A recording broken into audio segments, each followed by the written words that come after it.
Marco Rubio believed he could put Jasmine Crockett on the spot during a live televised hearing. The Florida senator, backed by decades of political experience, attempted to challenge the younger Texas congresswoman in a tense Senate committee session. He labeled her policy ideas as immature and portrayed her as just another progressive newcomer who doesn't grasp how real politics works. But what happened next surprised everyone in the room and quickly spread through political circles across the country. Crockett didn't simply respond. She dismantled Rubio's arguments with clear, organized facts he wasn't ready to address. The moment she opened her research folder and began citing information, the confident expression on Rubio's face vanished almost instantly. Within minutes, he was struggling to defend his claims, offering vague explanations, and then, in front of C-SPAN cameras and a crowded gallery, he stood up and walked out of the hearing like someone conceding defeat. This wasn't a routine disagreement or standard Washington back and forth. It was a complete breakdown by a veteran politician who underestimated someone younger, assuming her limited time in Congress meant limited capability. The video went viral within hours, trending worldwide as millions watched a clear example of how preparation consistently outperforms overconfidence. Before we break down how Crockett systematically challenged one of the GOP's most recognizable names, make sure to like this video and subscribe so you don't miss any major political moments. You'll want to follow every detail of this exchange. The confrontation began when Rubio opened with what he assumed was a safe criticism. After all, he has spent more than a decade in Washington, served on influential committees, and built a reputation as someone deeply familiar with policy. Crockett, by comparison, was still viewed as new to the environment. What Rubio didn't anticipate was that he was facing someone who had spent her legal career preparing for precisely these kinds of situations. Moments where experienced officials underestimate qualified opponents and end up being corrected. So let's set the context for this political moment that took both parties by surprise. On one side stands Marco Rubio, the 53-year-old senator from Florida, who has been in Washington since 2011 and is confident he knows how the system operates. He ran for president in 2016, holds seats on major committees including Foreign Relations and Intelligence, and has long branded himself as the detail-oriented Republican who thoroughly studies legislation. Rubio built his image on being prepared. The person who shows up with data, reads long reports, and can discuss foreign affairs or economic policy without hesitation. As a Cuban-American who speaks multiple languages, he often highlights his ability to engage in debates across a wide range of issues. Even some Democrats acknowledge that, despite disagreements, he understands policy well. On the other side is Jasmine Crockett, the 43-year-old representative from Texas who arrived in Washington in 2023. Although some longtime lawmakers still see her as a political newcomer, she brings a substantial legal background. Before entering Congress, she worked as a civil rights attorney, spending years in courtrooms taking on significant cases and winning against opponents with far greater resources. She is a Black congresswoman representing Dallas, and she has already drawn national attention for refusing to back down from confrontations with senior members of either party. Crockett came from the Texas legislature, where she built a reputation for asking direct questions and rejecting vague or incomplete answers. She has only been in Congress for 2 years, yet she has already irritated several longtime Republican figures. The setting was a joint Senate-House committee hearing on economic policy, focused on inflation and federal spending affecting millions of American families. These types of hearings are usually uneventful, filled with scripted remarks, predictable testimony, and routine exchanges. Politicians often stick to notes, experts repeat familiar points, and nothing particularly memorable occurs. The public rarely pays attention unless something unusually tense happens. But this hearing was different. It took place immediately after a series of heated social media exchanges between progressive Democrats and establishment Republicans. The political climate was already tense, with both parties eager to create viral moments that could energize their bases heading into the upcoming midterm elections. Rubio had spent the entire week posting on Twitter about new Democratic members who, according to him, lacked an understanding of basic economics. His comments, though not naming anyone directly, clearly referenced the progressive wing. He criticized certain Democratic proposals as unrealistic ideas promoted by people who had never run a business or managed a budget. Policies he described as risky experiments that would ultimately harm working families.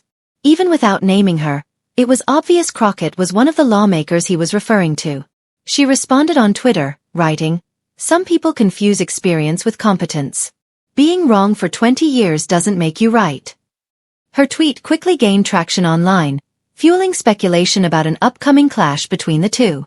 So when they appeared together at this committee hearing, with Crockett scheduled to question witnesses immediately after Rubio, everyone sensed a confrontation was possible. What no one anticipated was how one-sided the exchange would become. The stakes were significant for both. Rubio saw this as a chance to challenge a progressive newcomer publicly and reaffirm his image as the policy expert who could debate anyone. For Crockett, the hearing offered a moment to prove she belonged on the national stage and could stand up to senior Republican lawmakers. Neither of them realized that the next 20 minutes would influence their political paths in ways they didn't expect. The timing of the confrontation made it even more consequential. The hearing took place just weeks before the midterm campaign season would begin in full force. Both parties were searching for moments that could energize supporters and appeal to undecided voters. Rubio had been presenting himself as a steady, experienced figure during a period of economic uncertainty. His team had quietly circulated his name for potential leadership roles and even hinted at another presidential bid. Crockett, meanwhile, represented a new generation of Democrats who were no longer interested in playing defense and were ready to challenge Republicans directly and confidently. The environment almost seemed designed for a political clash. The committee room, with its ornate woodwork and traditional Washington atmosphere, reflected the long-established structures of political power. But the gallery was filled not only with the usual attendees but also with younger staffers and activists who had heard rumors that something noteworthy might occur. C-SPAN cameras were rolling. Social media teams from both parties were prepared with their phones, and political reporters were already drafting possible headlines. The hearing began in its typical fashion. Economists and policy experts discussed inflation rates and federal spending. Rubio was in his element, asking detailed questions about monetary policy and trade issues. He appeared confident, polished, and clearly intent on highlighting his expertise for the cameras. When it came time for him to question the witnesses, he launched into what appeared to be a prepared critique of what he called fiscally reckless ideas being promoted by some of the newer members of Congress. Without naming names, his glance repeatedly drifted toward Crockett.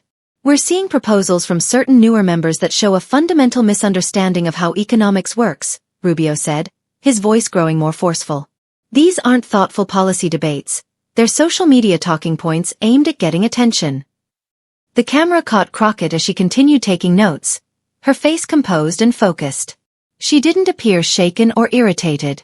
If anything, she looked like she was organizing her thoughts. Rubio continued his criticism, becoming increasingly confident as he spoke. Some of these policy proposals would cost trillions of dollars with no practical plan to fund them. It's easy to make big promises when you aren't responsible for the long-term consequences. But those of us who have been through multiple economic cycles understand the reality better. That's when the exchange became personal. During a short recess, when microphones were supposed to be muted, Rubio made a remark that was still picked up. "Maybe we should require a minimum level of experience before people can propose major economic legislation," he said, sounding pleased with himself. But the microphones were still on, and everyone in the room heard it. Crockett looked up from her notes, and for the first time there was a trace of anger on her face. It wasn't panic or embarrassment. It was controlled frustration, the kind someone develops after years of dealing with condescending behavior and learning exactly how to respond. When the hearing resumed and it was Crockett's turn to question the witnesses, the tension in the room was unmistakable. Members from both parties sat upright. The gallery, which had been half empty at the start, was now crowded with staffers and reporters who'd heard what happened during the break. Crockett began calmly, asking the economists standard questions about inflation and employment. But anyone paying attention could tell she was leading toward something.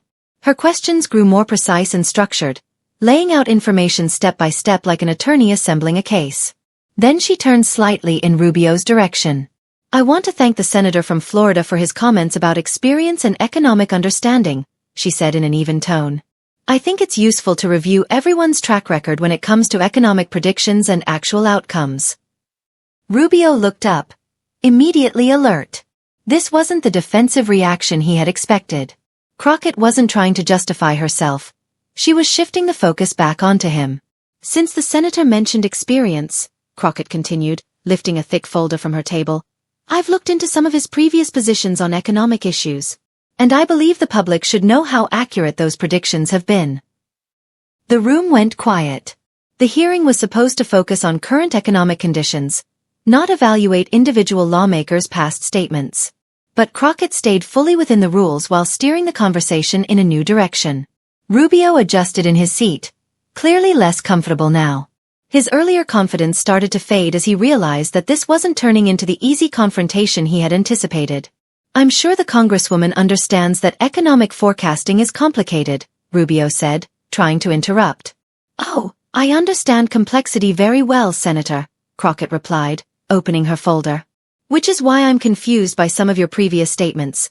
Statements that sounded certain at the time but ended up being completely inaccurate." The hearing room had gone silent except for papers being turned and cameras clicking. Everyone knew something unusual was happening. Committee hearings rarely produced viral exchanges, but the tension was now impossible to ignore. What no one realized was that Crockett had been preparing for this moment for weeks. Her staff had tracked Rubio's public statements, reviewed his voting history, and compared his predictions with real economic data. She had detailed research ready, organized and documented, to support everything she was about to say. This wasn't theater. It was preparation meeting opportunity, and Rubio was about to experience the consequences. What followed would become known as one of the most decisive congressional confrontations in recent memory. An example political analysts would discuss for years. Crockett opened the folder and began a direct, evidence-based breakdown of Rubio's economic record. The binder was neatly organized with colored tabs, a clear sign of extensive research, not a last-minute compilation. It was thorough, methodical opposition work prepared for a moment exactly like this. "Senator Rubio, in 2017 you claimed the Trump tax cuts would pay for themselves through higher economic growth," Crockett began, reading from documents with citations. "You stated, and I quote, 'These tax cuts will generate enough economic activity to actually reduce the deficit.' Do you recall saying that?" Rubio looked caught off guard. "Well, economic policy takes time." "I'm not finished, Senator," Crockett said, her voice steady. According to the Congressional Budget Office, those tax cuts added $1.9 trillion to the national debt. The growth you predicted never occurred. So were you mistaken, or misleading? The directness of her question stunned the room. It wasn't the usual tone of committee decorum. It demanded clarity. Rubio tried again. "The Congresswoman is oversimplifying." "Let's look at another example," Crockett interrupted, turning to the next page. "In 2018, you stated repeatedly that tariffs on Chinese goods would bring manufacturing jobs back to the U.S. and would not raise consumer prices. You said this in multiple hearings, including this committee." She continued without waiting for him. What actually happened? Manufacturing jobs continued to fall, and consumer prices rose noticeably. The trade war you supported increased costs for American families and failed to meet its objectives.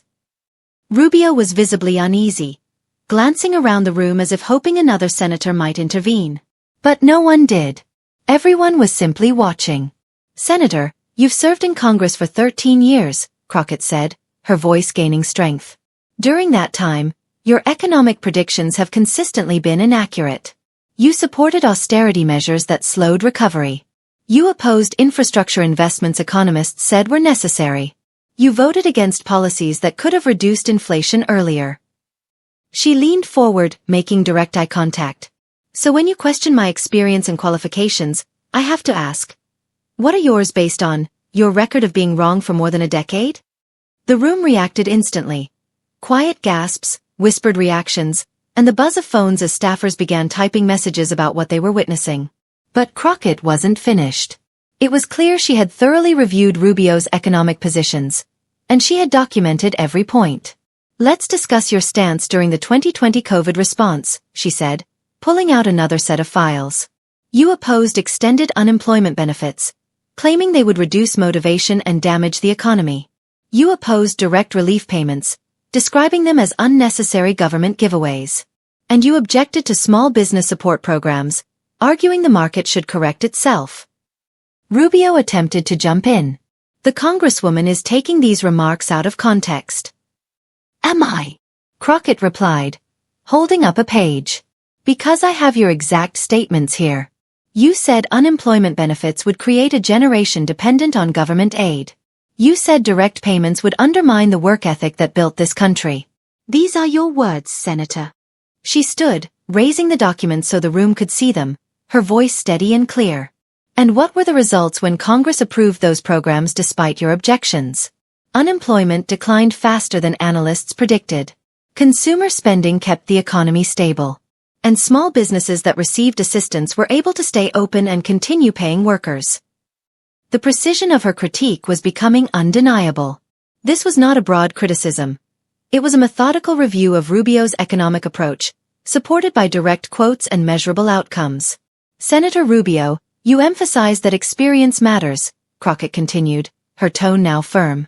But what is the value of experience when the pattern shows repeated inaccuracy?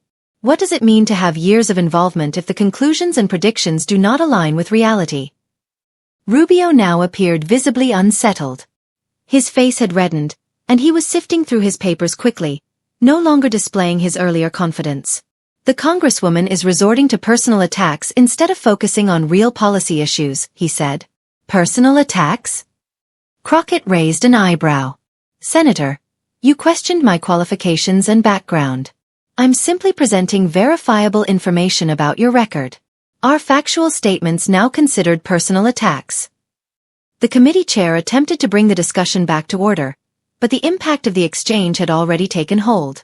Rubio looked significantly diminished, a sharp contrast to his initial demeanor. Yet Crockett had one final point to make. Since you mentioned social media and public engagement, Senator, let's review your Twitter activity, she said, holding up printed screenshots. In the past year alone, you've posted over 200 tweets about economic issues. I asked my staff to fact-check them. Would you like to guess what percentage of those claims were accurate? Rubio sank further into his chair, clearly wanting the discussion to end. I don't believe this is a proper use of committee time, he muttered. 12%, Senator, Crockett said. Only 12% of your economic statements on social media were confirmed to be accurate. The rest were misleading, lacked essential context, or were entirely incorrect. And yet you've chosen to lecture me about economic literacy. That was the point when Rubio appeared to lose his composure. He abruptly stood, gathering his documents with unsteady hands. I have other committee commitments, he said quietly, avoiding eye contact. You're leaving, Senator? Crockett asked, sounding genuinely surprised. I thought you were interested in a substantive conversation about economic policy and expertise. But Rubio continued toward the exit, his staff quickly gathering their things to follow him. As he reached the doorway, Crockett added one final remark. For someone who emphasizes experience and preparation, I expected a more thorough response today. The room reacted with low murmurs and quiet surprise as one of the Senate's most visible members left in the middle of a hearing led by a second-term House representative.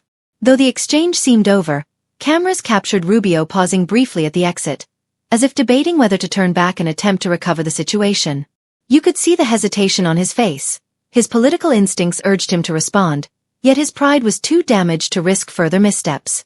The pause lasted only a moment, but it felt noticeably long. Without looking back, Rubio walked through the door and left the room, his staff following behind him. The message was unmistakable. A long-serving senator had stepped away from an exchange with a second-term House member who had simply come prepared. Committee Chairman Representative Williams attempted to restore order, but the hearing had already shifted dramatically. What began as a routine policy discussion had turned into a major political moment that would dominate coverage for weeks. The aftermath of Jasmine Crockett's exchange with Marco Rubio was immediate and significant. Within minutes of his departure, clips of the interaction spread across social media. The footage of Rubio gathering his papers and leaving while Crockett calmly finished her remarks quickly became a widely shared meme. Rubio Run started trending on Twitter within the hour, accompanied by videos of his exit, comparisons of his statements versus actual outcomes, and numerous comments about his other committee obligations. Online reactions came from all directions. Progressive Democrats were thrilled. Alexandria Ocasio-Cortez tweeted, "When you come for Jasmine without being prepared, the outcome speaks for itself. Marco should have known better." The post received over 200,000 likes in its first 2 hours. It wasn't only progressives commenting. Moderate Democrats and political analysts, who often stay neutral, praised Crockett for her preparation and clarity. CNN's Jake Tapper tweeted, "Regardless of political preference, that was an impressive example of preparation aligning with opportunity." Republican reactions were more mixed. Some publicly argued Rubio had been ambushed or that Crockett had stepped outside normal committee conduct. Privately, however, many GOP staffers expressed surprise at how unprepared Rubio appeared. One Republican aide told Politico, "We knew Marco liked to rely on improvisation at times, but this was difficult to watch. She had specific documentation for everything, and he had none. In today's political environment, you can't avoid preparation." Traditional media coverage was equally challenging for Rubio. The Washington Post published a fact-check confirming the accuracy of most of Crockett's statements about his economic record. The headline read, "Representative Crockett's claims about Senator Rubio's economic history mostly accurate." The New York Times released an analysis titled, "When Preparation Meets Opportunity, a House Sophomore Surpasses a Senate Veteran." More surprising was the response from conservative outlets. The Wall Street Journal editorial board criticized politicians who rely on confidence rather than research. Fox News, while avoiding direct criticism of Rubio, devoted significant airtime to Crockett's performance, with several hosts acknowledging her strong preparation. The political impact was substantial. Rubio had been viewed as a potential 2028 presidential contender, someone positioned between traditional Republicans and younger voters. His reputation depended heavily on being the knowledgeable, policy-focused alternative to more polarizing figures. That image was significantly weakened in less than 20 minutes. Commentators quickly identified a broader shift. This moment represented more than a single political loss. It suggested a generational change. Authority based solely on seniority or tenure was no longer enough. A new group of lawmakers was rising, armed with research, specifics, and a willingness to challenge established norms with clear evidence. Political scientist Dr. Sarah Martinez summarized this trend on MSNBC. "This is not just a setback for Marco Rubio. It shows how political expectations have evolved. Experience alone isn't sufficient anymore. Voters and colleagues expect claims to be supported by facts." For Crockett, the impact was overwhelmingly positive. Her social media following grew by more than 100,000 in a single day. Donations to her re-election campaign increased sharply. Advocacy groups began contacting her about endorsements and future events. More importantly, congressional leaders took notice. While some had previously viewed her as too direct, they now recognized her as a significant asset. She received invitations to multiple Sunday news programs, a rare opportunity for a second-term representative. The video of the exchange became one of the most viewed political clips of the year, reaching over 10 million views across platforms within 48 hours. It resonated not only with political observers but also with everyday viewers who appreciated the level of preparation she brought to the hearing. For Rubio, attempts at damage control were largely unsuccessful.